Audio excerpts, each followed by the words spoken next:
I heard that people think that 40% of people think that the church is embezzling money. 40%? 40%.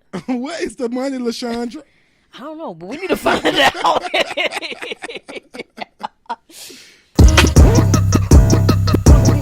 The Unchurched Podcast. My name is Cole Jones, and I am so glad you decided to tune in with us.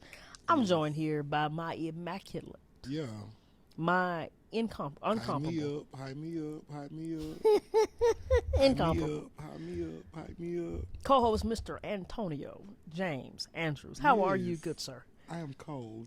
You're cold? Yes. Every week I'm freezing. Don't turn it off. Okay. Because I'll fall out. But right now I'm a little chilly. Chilly winds don't blow. Mm-hmm. Yeah. Okay. I dig it. How are you doing, brother? I'm doing great. I'm actually really excited to talk about this topic.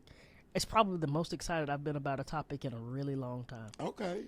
Like a really long time. So why are you excited about this one and not the others? Because this is what I do every day. Okay. Bit. Yeah, this is what I do every day. So, I mean, I think everybody knows that, like, I'm a preacher. In a lot of ways, a pastor. But I, for the last 6 or 7 years, have been a business consultant. And no matter how many clients I try to get outside of the church continually is my biggest client.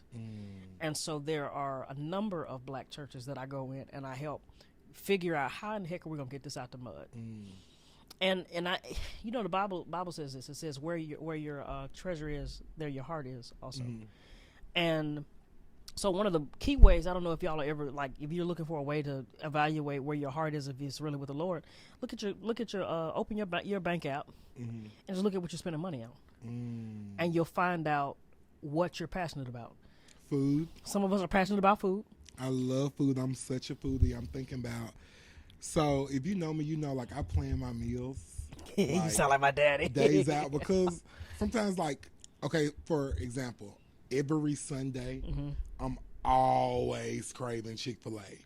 Of course, because it's closed. And literally, I'm always craving Chick-fil-A. And the nerve of Satan to have every Chick-fil-A commercial on Sunday. Of course. So on Monday morning, I'm usually getting Chick-fil-A. Which is why they are lit all 6 days. Yes. Because you can't get it on Sunday. And I get it on Saturday because I can't get it on Sunday. Yeah. I remember there was a year where I surfed so much that I literally looked down I think it was my Venmo, and it was just to the same guy, Alex Graydon, shout out to him, he was my surf coach. Every Cash App, it was like Alex, Nineveh, Alex. Nineveh.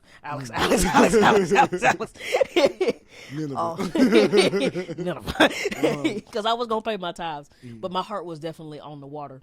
And, you know, when I was dating my wife, it was, you go down, it was flowers to go. It was dinner here, dinner there. It was all the things, because where your heart is, where your treasure is, there your heart will be also. Yes, my good sis Avery is a foodie like me. Yes. I love food. We love food.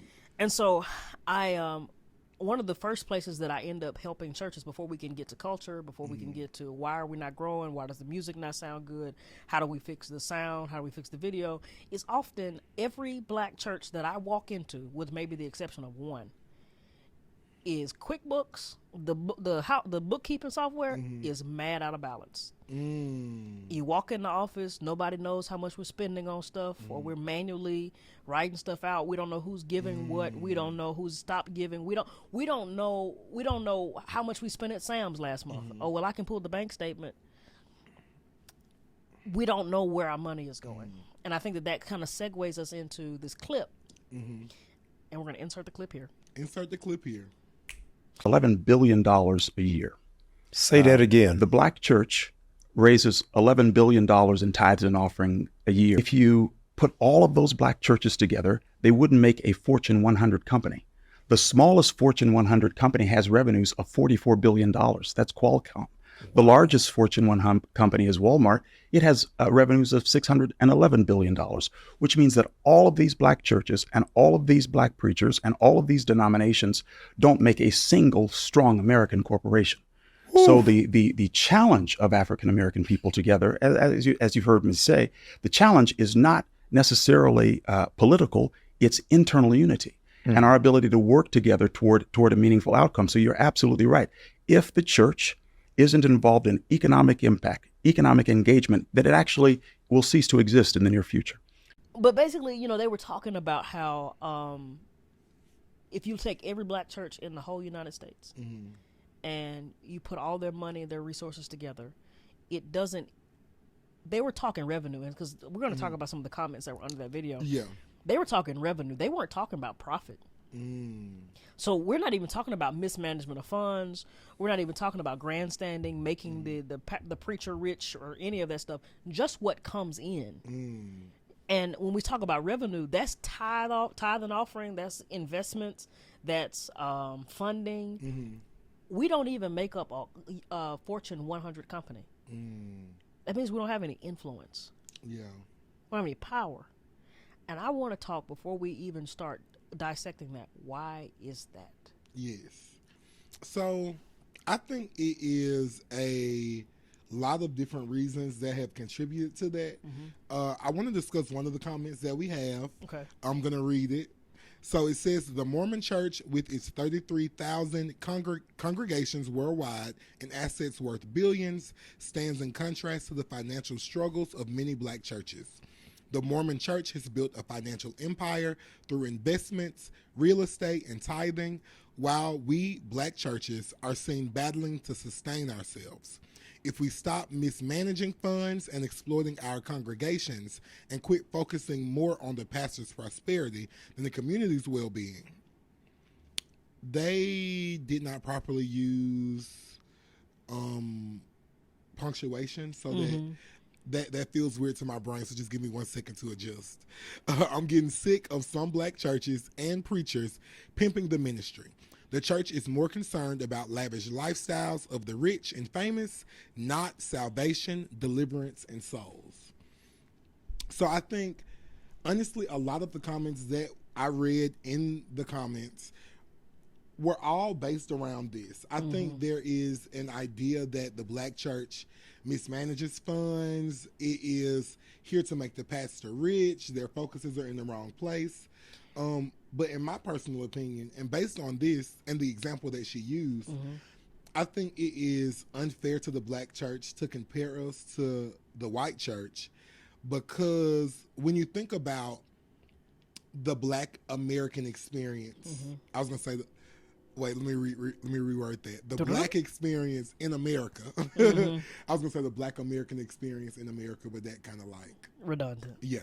But the black experience in America, I think that we didn't have access to a lot of these things. So the early black church was started during slavery and transitioned after slavery. But there was a lot of things that we didn't have access to. So like one of the things they listed were investments, real estate. We couldn't invest. We couldn't buy property. Oh, and when we could buy property, we could only buy property in our neighborhoods. Yes. And a lot of times when black institutions invested during those times, with really the exception of the last 30, 40 years, those things were burnt down to the ground. Yes. Every single thing that I think a black American has done has been, eradicated. It's been erased. Yeah. It's and been maybe destroyed. Not everything, but like a lot of things. Yeah. I think especially when it comes to finances and like those freedoms, I think a lot of the stuff it's been an attempt on. It's been attempted to eradicate it. Oh yeah, for sure. But yeah, so that's my thought there. I just think that we didn't necessarily have the access to it. So throughout the years of us trying to develop the church, it's been like we've been having growing pains. I think it's almost like becoming an adult. When you're growing up, you have an idea of something, but until you're actually there, you aren't able to really identify and figure out what works and what doesn't. So as a child, I'm going to use this example. When I got my first big boy job, I did what they say don't do. I went and bought a car. I went and bought the nicest, flyest Infinity truck. Because you had never had that kind of money before. Because I had never had that kind of money before. And,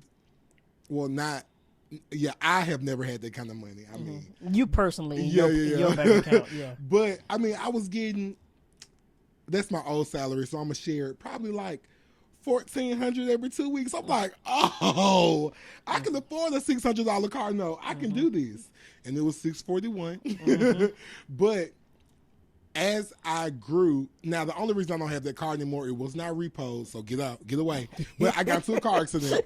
I would have still been paying it today because I love my Infiniti. I remember But we test drove a lot of them. Oh, so many. And it's actually Cole's fault, the reason why I had it. I stuck to the budget. Cole was like, well, drive this. Drive this. Did I say that? Cole, yes. Because remember, I I wanted the think that was Infiniti me. car. That was around my budget. And you were like, well, it's the same as your Altima. Well, maybe you should try this. You don't really know what you want until you test drive it. And then you took me to the Audi dealership. I didn't necessarily want you to drive. I didn't want you to get that car. Now, we drove that car. It was a nice car and all that stuff. I didn't necessarily want you to get that car. I wanted you to get away from a BMW because BMWs are high maintenance. And so since you wanted luxury, I was like, let's drive some other luxury things because I didn't want you to get stuck with a BMW and then like be spending thousands of dollars in maintenance. You see how folks do? Cole. I'm sure I said this. Yeah. I'm sure I said Folks, this. man, look, he led me. He set me up for failure. I didn't set him up for I'm just failure. kidding. I just didn't think that we were going to end up with the Infiniti, and he got in that bad boy, and he was like, "This is it." That's why, and this is so off topic, but that's why I told Cole, I was like, I remember telling you, I don't want to test drive something I know I can't afford.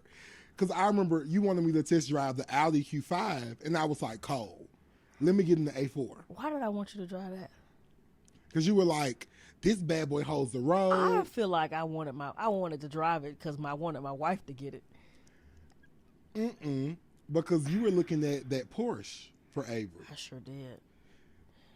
Yeah, and I didn't buy a car. Yeah, I did. But using that Yeah. story as an example, I think you don't know better until you do it. And I think, like I said, it's been growing pains with the black church. So over time, like you said, the last maybe 30, 40 years, stuff has been able to kind of be on the up and up. But I do think that it's really just because we didn't know any better and we also did not have the resources to do better. But you know what I thought about? Our church will be 80 years old next year. Mm-hmm. And when I look around our finance office, our trustee office, there are so many people who sit on the trustee board that are in their 80s. And You think are there still members here that were like founding members? Like not founding, but like were born or were... I think we don't have any founding members, but we do have some members who came shortly thereafter. Okay. Most of them are like they kids and took their keys. Okay. But we have a lot of members who like not A1 from day one, but like day two. Maybe day 4, but they. But when I look They around right. the office, the outliers are in their 60s and 50s. Like they're not 20, 30. And so when I look at it, you know, I look at our church, I look at some of the churches that hire me to come in and help them out. A lot of times they're used to a system, a broken system, an antiquated system, that doesn't really serve the needs and purposes of today. The other thing I think about is if you take any person, let's not even just look at a church. You take any person who grew up in poverty. Actually, I'll talk about my grandfather, God rest his soul. My grandfather grew up in adjunct poverty. Like Elaborate what that is. wires in his shoes, cardboard on the bottom, didn't always get to eat. So like the poorest of the poor. Yeah. Didn't have his mama, his daddy, was raised by his grandmama. He found $72 one day when he was in high school, and he pinched off that same $72 till after he graduated. Like he went straight into the military, graduated early, college wasn't even a thought, even though he was brilliant. So brilliant that he was able to make a way for himself in the world, went to the military, built a career. My grandfather majored in saving. Like, I thank God for the position my family's in now because he was a master saver. He was a master pincher, master saver. Well, the idea of investing, that was never a thought. The idea of getting some extra property to make some money, that wasn't a thought.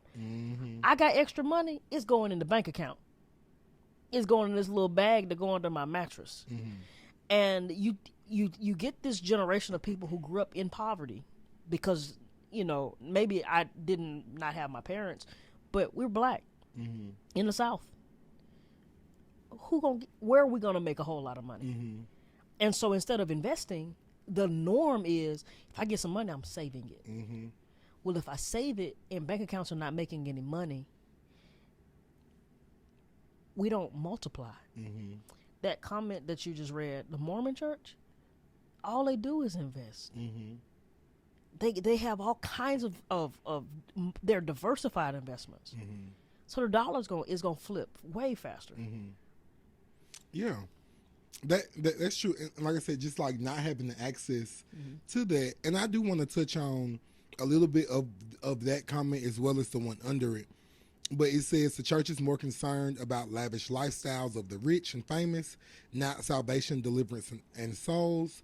And then there's another comment under it that says, what does this have to do with God's church? We are saved by grace alone, through faith alone, in Christ alone. Salvation in churches' businesses are not. Wait, salvation is the church's business, not financial gain. Gain the world and lose your very soul. This is a sad commentary on the state of ministry. Blah, blah, blah, blah, blah, blah, treasures in heaven.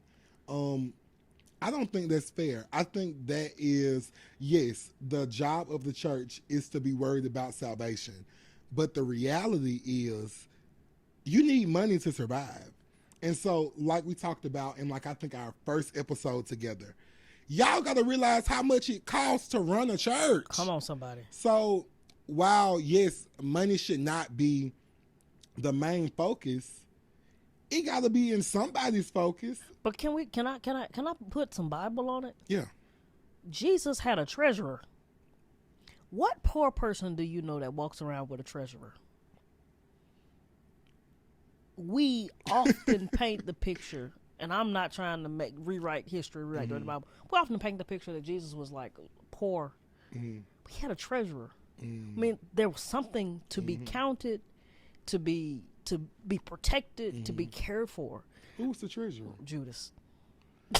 Child, ain't that some mess? It is ironic. That is very ironic. It was Judas. But you remember I'm not gonna say he could have stole from Jesus. Oh, I'm sure he did. But I'm saying you gonna sell Jesus out for that little silver. You could have just took some. It was all there. About the dollars. But let's go a little bit deeper.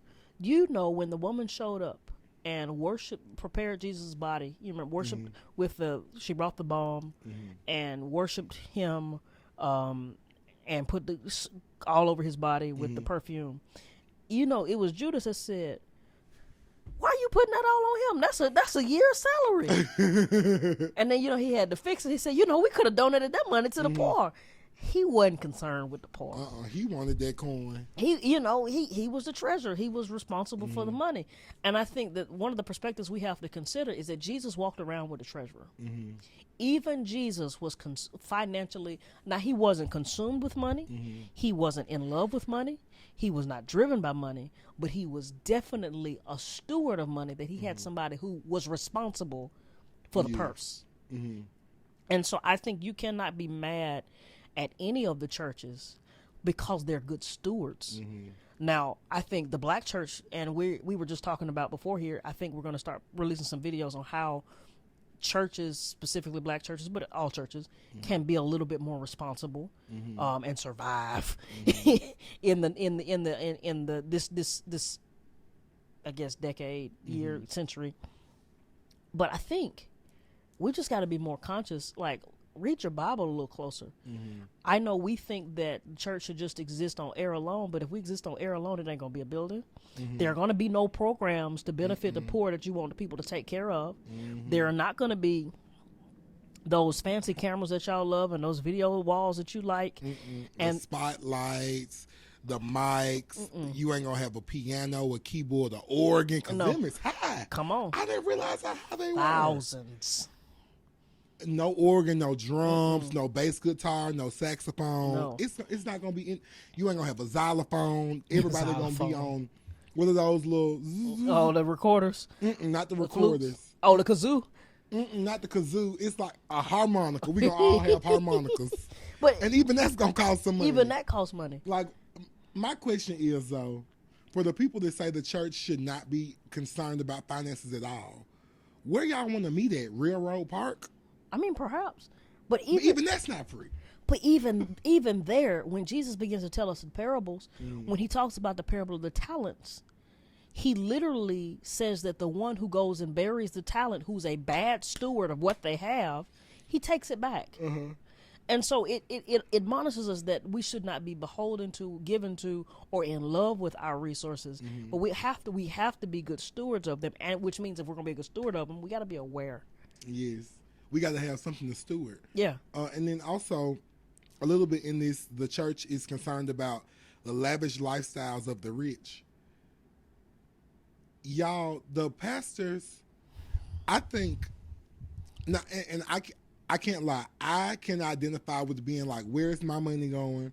Especially when you have just a few, what they say, you got two nickels to rub together. When you just got two nickels to rub together, and maybe if you just have one nickel rubbing against your thumb. Yeah. You are very concerned about where your money is going. And I think that we sometimes get concerned or get confused with the lives that the pastors lead, which I get it. I do think it is something about being responsible as a leader and the way that you present yourself. And you don't want to be a pastor of a low-income church and you pulling up in your Range Rover every Sunday. But let's play or your devil's Benz. advocate. Well, let me. Okay. But at the same time, y'all have to realize a lot of these pastors, have jobs outside of just being a pastor. So it's never that your pastor comes in I ain't gonna say on never. Sunday. Yeah, I mean, but I'm just saying, like, for this example, yes, your pastor can only be your pastor. But in a lot of cases, your pastor may have other careers. Like, my pastor is a lawyer. My uncle that is a pastor, he's a lobbyist. Like, Cole has multiple jobs. Yeah. So, like, you guys have to remember that it's not like they're just living off of a church's salary. And a lot of the times, the salary that the churches give isn't livable. It's pennies. It's pennies on the dollar. And then they're still using their own money from their other jobs to pour back into the church. I mean, that's like there was a lot of saying about how much I was making, and mind you, let's start there. So you ain't never tell me the number, because that probably would have made me madder. I mean, mind you, all the chaos was about 28, 60 hours of work a week. There was a whole bunch of sand, a whole bunch of chaos surrounded by that. When the truth of the matter was that I was charging the church 40% of what I charged the marketplace. And so anywhere else, like anywhere else that I go, and not in the world, like not another person, anywhere else I go, I'm charging 60% more, just like on the base level. And so, but there was a whole bunch of controversy and chaos because the expectation is that you should come and do what you do in the marketplace for free. No. Or come in here and do it for $70 a month. You for real? Oh, I'm dead serious. And I got time today. $70? Yeah. $70? Like I got time to. My very first salary from the church, which was like I'm not mad because I was doing things for free for years. My very first salary from the church was $100 a month, and I was spending 40-50 hours at the church a week, and they paid me $100 a month. I'm confuzzled. A month, and that's not a lot. Were you like a teenager then? No, I was in college. But a month. And that was because the pastor, shout out to Pastor Will, took out of his salary and gave it to me because he didn't think it was right. And so we start talking about people thinking that preachers and pastors are making so much money off the church. Like nobody, not even people who complain about it, nobody would work anywhere else for that amount unless they just love the Lord. Nobody. And so I Nobody, baby. maybe I shouldn't have said that, but I don't really feel a whole lot of guilt. Well, maybe we can cut out the amount. It ain't no money. But still, It ain't no money. But still, we want to have a little discretion. So I think you should bleep out the amount. I don't know if I'm gonna bleep it. Okay. I don't know. Maybe by the time I edit this, I'll feel hope differently. The Lord soften your heart. Maybe, but I think my point is, a lot of times people, I pay my barber, the current one, I pay $70 a haircut. $70? I used to pay the guy $200 a haircut. For what? Oh, he would travel from Auburn, and he would come to my house, but I pay for the haircut. My sister and most of the women I know spend hundreds of dollars on their hair. We pay it. I'm still stuck on $200 cold. They go get their nails done. They pay it.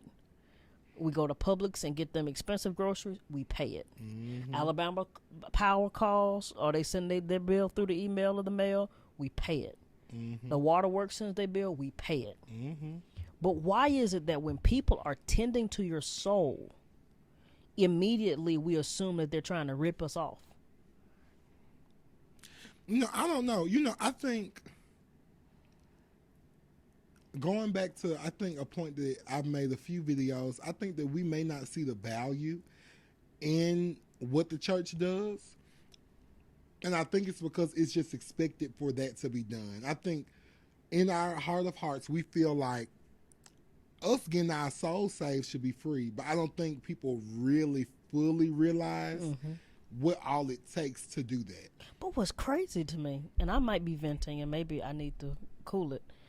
What's crazy is when little man gets arrested, you still want pastor to come down in the middle of the night and come help. When Big Mama dies at 3:00 in the morning, you pick up the phone, you call, and you expect the pastor to come and beat the funeral home there. Yeah. When we're, when your marriage is on the rocks, you expect the pastor to leave his home with his wife and come down and counsel you and talk some sense into your husband or your wife. Mm-hmm. And you expect all of that for nothing? Mm-hmm. And this is not a new issue. Like, there's a reason the Bible says Moses knocked the ox that treads out the corn. There's a reason that says that a workman is worthy of his hire. Like, there's a reason that in the temple in the Old Testament that the priest is entitled to not only the meat off of the altar, but also some of the temple tax. Because even God values the work of the laborers of the kingdom. Mm-hmm. But why don't we? I don't know. Yeah. I truly just think it's going back to the point of just like we don't necessarily see the value in it. But a part of me want to feel like, child, just stop. Stop doing it for 4 months. Let's take a sabbatical from all the churches, and you'll see what it actually means. And I do think that people will be able to see the value. I think the church definitely did have a big shift after COVID, but I think it came back as strong as it did because people were able to see the value in what the church was doing, the value in gathering, the value in being in community. And I don't think that's something like some of these people just gonna have to go without to actually see, truthfully, because everybody can sit and complain. I always say, when I'm talking to like other managers about our staff, it's easy to complain when you're not in the position that has to do the work. Yeah. So it's easy to have an opinion about what should be done, what could be done. It's easy to say A plus B equals C, not realizing I got to do Y equals MX plus B first and all of that. So, like, I think it's easy. You trying to figure out a triangle? Like, literally. Because none of this makes sense. But I think it's easy. Well, actually, the church would be the triangle because that's the Trinity, 3 points. Hey. Okay. But I think it's easy to just talk about it until it's time to really be about it, truthfully. Yeah. I would encourage these folks to get involved. Yeah. I'm not saying nobody to walk outside of your call at all. But at the same time, me and my boss, we consider having a job swap day for like a week. You do what I do, and I do what you do, and then let's talk about it. Let's have a conversation after that. How y'all gonna do it? We didn't. How'd it go? Well, me and her didn't do it because Oh. I mean, me and her have done it multiple times. When she got married, I took her job. Now she's on vacation for 2 weeks. I'm doing her job. So I'm cool. I can talk about it and be about it. That's the difference. Yeah. But I think it was more like with our staff. Oh, okay. Because they were having complaints about, well, why don't we do this? Why don't we do that? Do you know everything else we got to do? Please don't make me mad. Yeah. But I think we need to start bringing people into these spaces so that they can truly understand what it takes to make this production happen. But you know what I wonder? And not necessarily about some of the chaos I'm dealing with at our church, but what I'm wondering, most of the people that are in the comment section don't go to church. Because, like, you can hear it, the vitriol in the comments. And so I almost don't even know if that's possible. What do you mean? If I don't go to church, how am I going to get involved? That's To true. see. That's true. But I think the thing with the comments, I think a lot of people were speaking from their past experiences. So I think they have had these experiences for years with leaders that are neglectful or negligent, with churches that are negligent and irresponsible with what they're doing. And also, I do want to say this. I probably should have prefaced the conversation with this. This conversation is not in any way to dismiss any of your experiences and anything that you've gone through, because it's valuable. And I think your experience is your experience. We can sit up here and say, this, but we can't tell somebody what they experienced. So I think... But we are adding perspective. Yeah, we're adding perspective, Yeah. but I think adding perspective is different from gaslighting somebody to feel like their experience is not what it was. Well, I don't think we're gaslighting anybody. But I do think we're adding perspective. Yeah, well, okay. And all I'm saying is I don't want to dismiss what we're saying by saying that, because a lot of times we get only our perspective. Like I felt certain type of ways about a lot of things. And I can say this because I've said this to his face. Pastor Will retired in June, and I had a lot of opinions about a lot of things that he did, and he got out the spot, and I realized why he was doing certain things.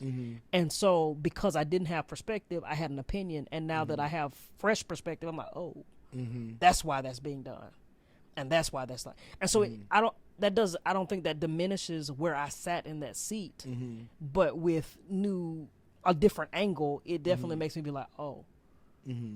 And so I don't want to diminish either. Like, I don't want to take away from what we're saying, and I definitely don't want to back off of what we're saying. Yeah. I think what you lived is good, but I want you to see the other side of the coin too. Yeah. And what I was saying, I'm not backing off of the point. What we said is what we said, and I stand on what I said. But what I am saying is that I don't want anyone to take away from this conversation that we aren't acknowledging their experiences and why they are commenting the things that they're commenting. So, for an example, I can't tell Susie Lee at 85 that went to Wood Brick Church on the corner, Baptist, Kojic, whatever, AME, whatever, that her pastor was not negligent in the way that they handle funds. I can't tell her that her pastor wasn't embezzling money, because that is true. That does happen. I just wanted the viewers to know that, like, we're giving you perspective, but we also are not dismissing your experience from the church, because it's valid. But I think the conversation and providing perspective is us letting the viewers know that was that experience, but there are other churches out here that do it responsibly. And I would say the majority. Yeah. Yeah, I would say the majority.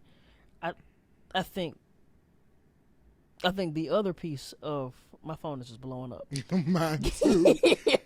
But I think the other piece that we have to pay attention to is, and like you mentioned earlier, is you have to give grace for where there's a lack of understanding and knowledge. If I walked into First Baptist Trustful, have you seen First Baptist Trustful? Is that the one by the half shell oyster? Huge church. I've been in there. My high school choir sung there. It's beautiful. Yeah, huge church. Been around a long time.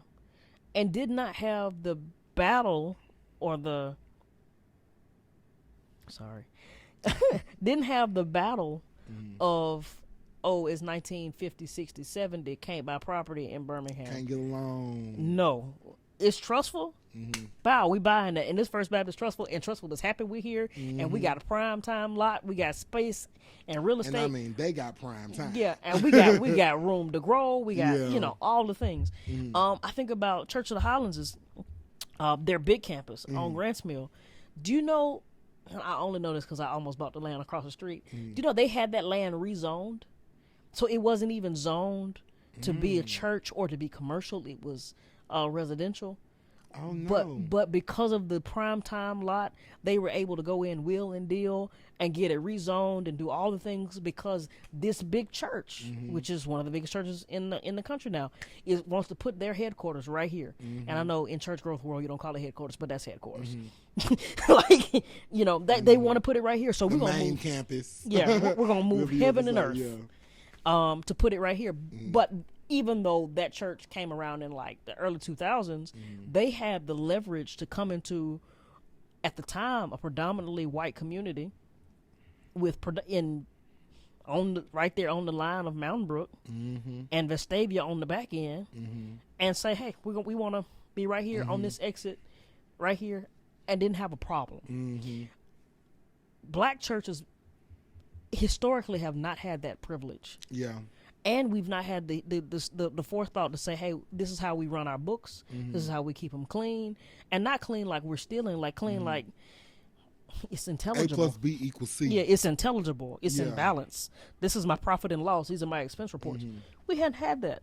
Yeah, and also we hadn't had that, but also because we hadn't had the access to the resources to get that. Like, think about the schooling that it took to have that knowledge, the experience that it took.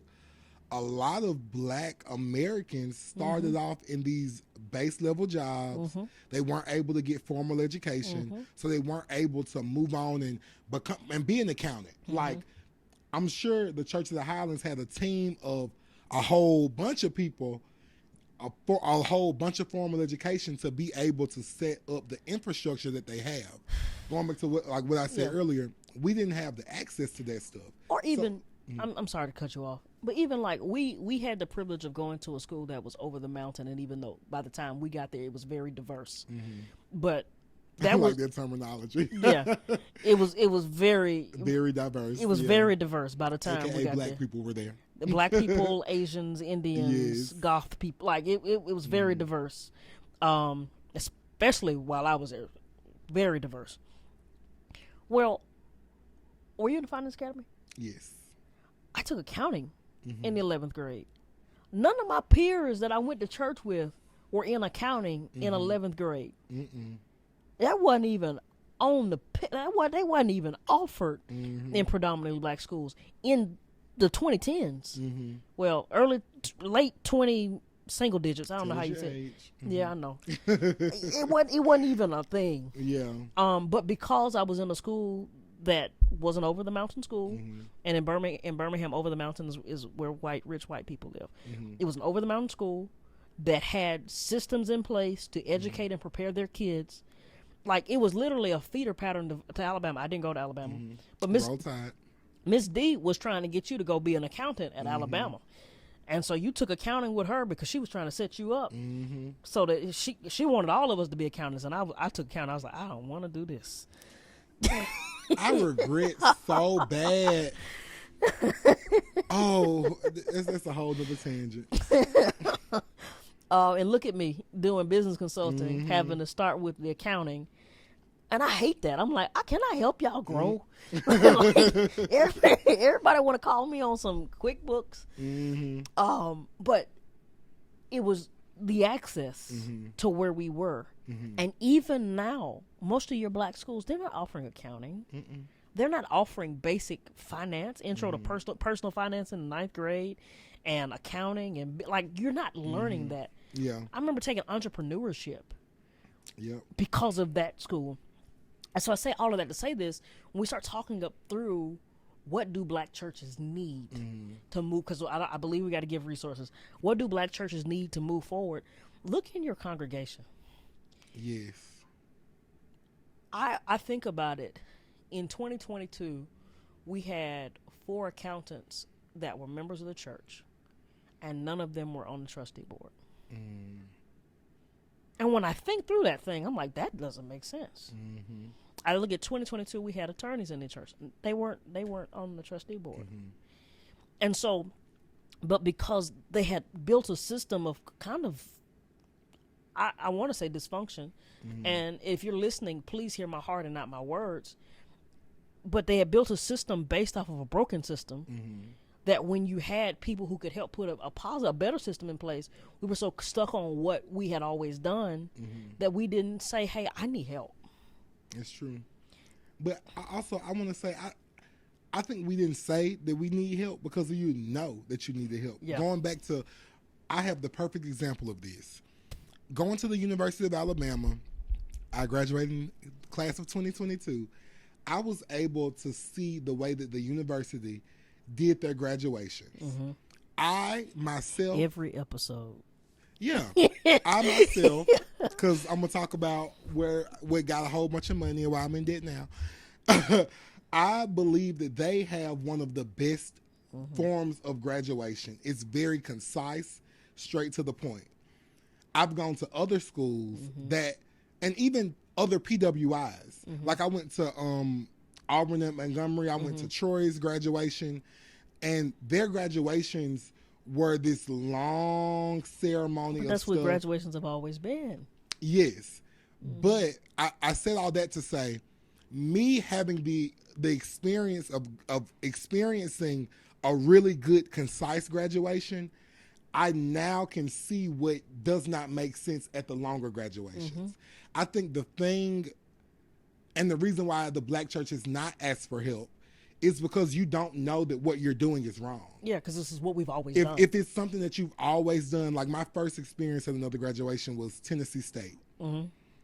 Yeah. Ooh, that's an HBCU. Yes, my god sister, she graduated, and I was like, child, why are we here for 3 hours? I'm about to literally go on stage and take over and be like, let's wrap this up. But I truly just think it's because we have not had the opportunity to like integrate and to see what works at other places and what doesn't work. And also I think because we can't even necessarily do that with other black churches, because you've had to learn to be protective of what you've built, but I think especially as a black person in America. But I think that that's toxic. Yeah. So I literally got a text from one of the young adults here at the church today. So we did a panel last Sunday about churches. We did, let me see if I can find it. We did a panel Sunday about violence. It ended up going about talking about church. But he asked me a question. He said, just a thought. There is not one organ in our body that can keep us alive all by itself. Why are individual churches trying to do it by themselves instead of with other parts of the body of Christ? And of course, I sent him a link to one of our podcasts that we did. But what also I said is, in a lot of ways, we've always been in competition with each other as instead of being in partnership. And I think that we as a church have got to get out of this idea that I'm in competition with that church. And I even have to catch myself with it, with the church, with the red shirts. Because when I see them around here, I'm like, why are you here? Get out. Like, and I know that's not right because everybody's assigned to a voice. Everybody will be drawn by a voice. And what they can reach, I can't reach. And what I can reach, half the time, they can't reach. And so I have to cognizantly tell myself, that's not kingdom. That's flesh. That's carnality. But I think if we stay in the flesh long enough, we stay in competition. Yeah, that's true. But I also think like that's the point of having, I can't think of what is like the proper term, but is it like districts or like, I know it's a denomination, but you know how like the Kojic church has like a Kojic convention. The Baptist church has like a Baptist convention. I think that's what it's supposed to be. And I think that's where you would go to figure out what is Mount Sinai doing that Mount Everest, I don't know. That was working over here. Not working here. And like you said, I do think it has become a competition. But So I do think that that's what's led to the disconnect in communication. But yeah, y'all, we really just got to focus in on, I think, building the communities within, well, the network within churches, and feeling comfortable enough to share. Of course, I know you got to have discernment because you just can't share everything willy-nilly. But I do think it's power in number. And I think that if we would really, as a whole, think about what our main goal is, we would be able to reach the goals that we have set if we actually just come together. But honestly, I think that I can share everything. Mm-hmm. And I'm going to tell you why. When you're gifted in ministry, I've learned that people will be in competition with you. You know, you were in competition. But this is what I've learned. I've had preachers who I know are in competition with me call me, ask me, what do I do for sermon prep? And I tell them everything. I tell them everything, down to the resources I buy, to the things that I use, to what my process looks like from Sunday to Sunday. You know why I tell them everything? Wow. Because it don't matter how many tools I give you, you'll never be me. Thanks.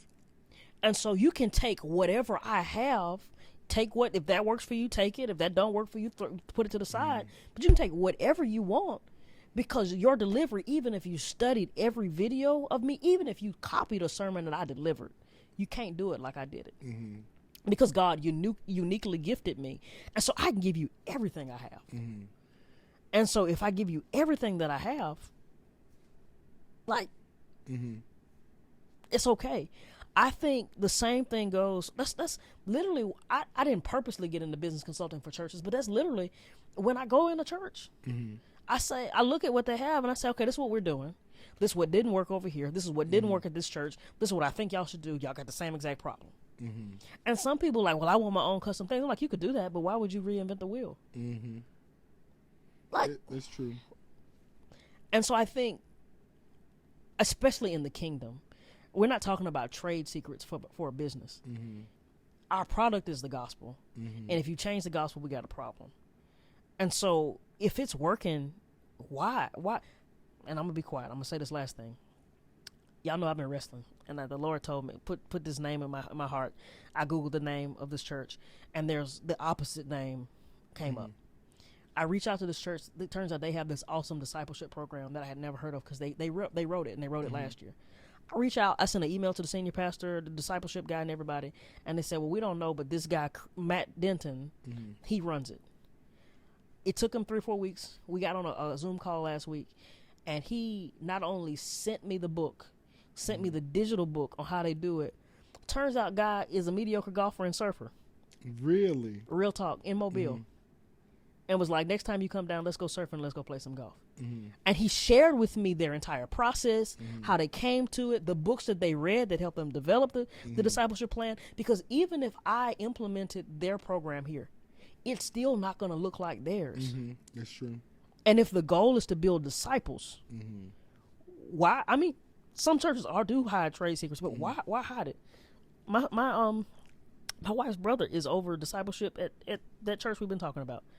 He sat down with me for 3 hours and just shared with me how to grow a church. He didn't have to do that, especially in a market he's in competition with me in. But if it's kingdom, yeah. But I think the thing is that's the mature thing to do. Yeah, I think we still got to battle with the fact that the reality is that we're still human, flesh and blood, and we're human, and that we're going to have the feelings. We're going to feel like we're in competition.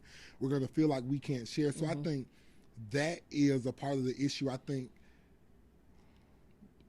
it's an issue, but it's also an issue that God knows that we have. Yeah. We're all human. He didn't create us human and be like, oh my God, they're human. So I think that it's really having the right people in place, also having the right infrastructures in place so that when the wrong people are in place, they don't lose their mind. But I do think the commentary that we have is really good now, but I think it's always like, what's the saying? Like, you always have 2020 in the present, but you can't have it while you were going through it. Yeah. So I think it's easy for us to have this conversation about it because we're not currently in that space, if that makes sense. Oh, I mean, I live in that space. Okay. But I definitely see what you're saying. I do want to say this, though. Bible says that God gives seed to the sower. And we often use that as a tithe and offering scripture. But I want you to think about this. You sow more than just your money. Mm-hmm. Sometimes you sow your experience. Mm-hmm. Sometimes you sow your knowledge. And what I've come to find out is I sow, of course I pay my tithes. Mm-hmm. But when I sow my experiences and my time and my knowledge into people, God gives me more experiences to make me effective. And so here's a good example. When I was posting those videos every day, because I was sowing into people, God gave me inspiration every day. When I stopped, I sat in front of the in front of the camera for hours. I didn't have anything because He gives seed to the sower. You stop sowing, there's no seed. And the same thing goes for money. The same thing goes for your time. It goes for your attention. Sow your experiences, sow your knowledge, sow your information, and God will make sure that it's God's responsibility to make sure that you always have seed. Child, this episode. But yeah, so on today we discussed a myriad of things, but the main thing has been finances within the church, why the black church is in the place that it is. And it's like we discussed a few things, like it is the availability of resources, the experiences that we've had, the cultural issues that have prevented there being certain advancements within the black church. But I think the thing that we got to is that you have to share. You have to pour into other ministries. You have to pour into other people.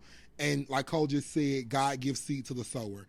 You got to be able to sow so that God gives you something to give. And I think that's like the most important takeaway of this. What you think, Cole? I think that's it.